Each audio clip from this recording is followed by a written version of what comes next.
the Axe Monsters, my favourite memory and my earliest memory from King Alfred's, where students and teachers got to collaborate together for musical performance in all different styles and really have an incredible experience working together in a very professional way, even as early as 12 years old for me. It was much like the way we do gigs and shows today, so it really helped to prepare me and inspire me to know what I want to do with my career, which was always music, I think. Oh wow, brilliant. So what do you think is the lasting effect that Kaz has had on you? Kaz is incredibly open-minded and progressive, even of course when I went in the 80s and 90s.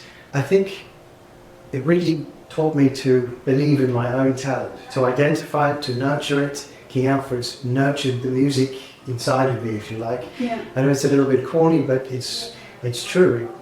King Alfred's really, and all the teachers helped me to believe in myself and my talent and what I wanted to do with my life, my purpose, which was music and inspiring people with the music that I perform and record.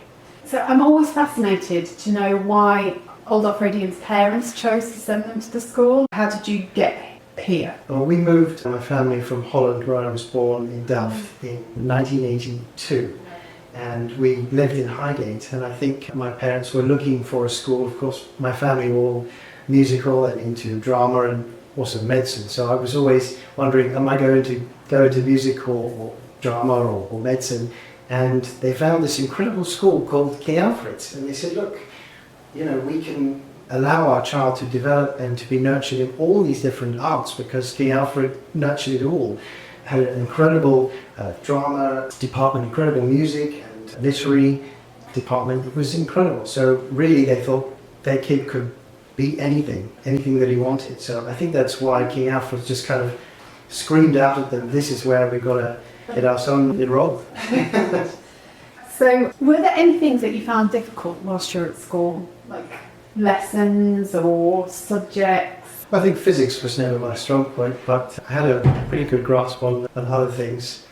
But I think that the nice thing is if you had a difficulty in one subject, the teachers were always more than happy to spend a little extra time with you. I remember just dropping by, knocking on the door of a teacher's break room and saying, listen, could I just have a little help with this or that? And they'd say, no problem. And in 2-2s it would be solved. So it was very easy going. Which teachers do you remember and why? Who was your favourite teacher and why?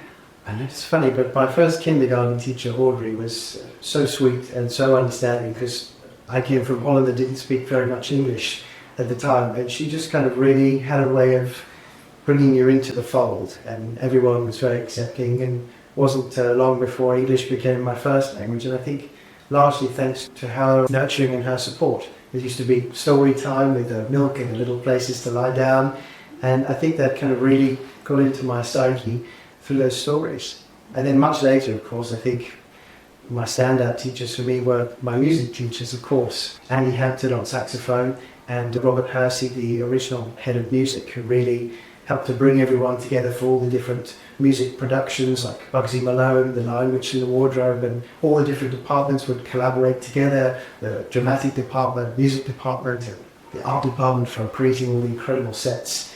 So those two guys, Robert Hersey and Andy Hampton, really nurtured me as a musician and as a performer. Oh, brilliant. So where did you perform those shows?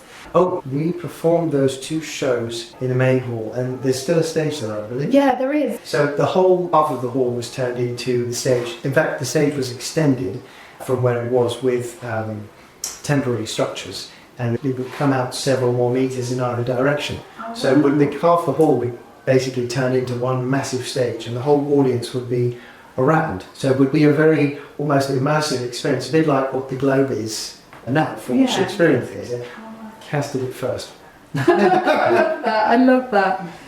What was the food like? Do you remember? I know it was pretty good. The Christmas dinners were very nice. I remember the dinner ladies. They really did their best to give a nice variety of things, and I think that the food gradually got better as the years progressed. And I'm sure now it's probably got a Michelin star or something. I just get from lots of other Freudians, even like back in the 60s, about how it was vegetarian, which is like well, not completely vegetarian, but like there are a lot of vegetarians here. at that time? I think so, because you had such an incredible ethnic diversity. You had people who only ate vegetarian and people who only had different kinds of diets. And as I remember, they had catered for everything, which was, I think, part of the whole amazing ethos of King Alfred. They accepted everybody as they were and for who they were and nurtured it.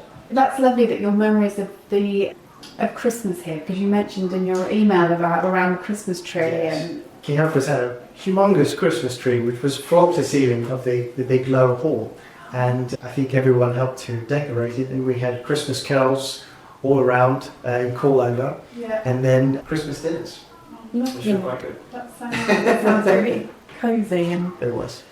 how do you think that King Alfred has impacted your personal values? I think it was very in line with the personal values of my family, which were acceptance, nurturing, and being true to who you are and what your purpose is in life, and treating people with kindness and with love and respect. And that was something I think that fit like hand in glove with King Alfred's. And I think whether students had that ethos to begin with or not, King Alfred's helped to nurture that good side within them. So by the time they finished their King Alfred's experience, they had those values, whether they started with them or not.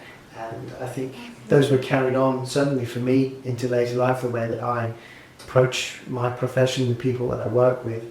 I carry that same openness, that acceptance of people from whatever background they are. And that becomes part of my professional experience and my code of conduct, if you like, for life. So thanks to King Alfred's. Oh, that's lovely. What did you do in your break times here? I think around a lot, actually. In the CET department, there was a guy, a friend of mine, Francois, who's the son of the French teacher, Francoise, and he was building a bike in the CET department, so I hung around with him quite a lot. That was fun. And of course, in the music department, we were all playing, during our breaks, coming up with new tunes, jam sessions, that kind of thing. It was great fun. Tennis, we were quite keen on. I was in the tennis team, so we were always in the tennis courts having a bit of fun, or in the woods riding on the flying fox, which I think just went up when halfway through my time at King Alfred's. So there was always so many things to do at King Alfred's, whether sport, football, tennis, music.